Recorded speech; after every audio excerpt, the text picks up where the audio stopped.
There's a guy shooting out my tires. There's a guy shooting out my tires. I'm at work, working in the area of Hialeah. He shot out the tires. Huh?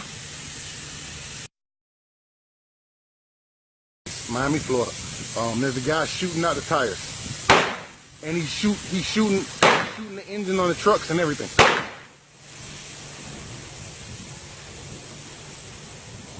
All right, no problem. Shooting with an actual gun, a revolver, with an actual gun. He's shooting out the tires. All right, all right. Yeah, I'm not even nowhere near the guy. All right. No one's injured. Nobody's even near him, but he's still shooting the truck right now. It's a white AT&T bucket truck. Yes.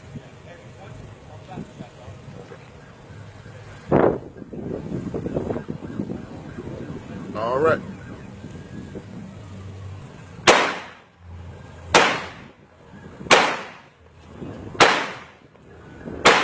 No, nobody. There's somebody up in the bucket. Somebody's up in the bucket right now, and they can't come down because he's shooting the truck.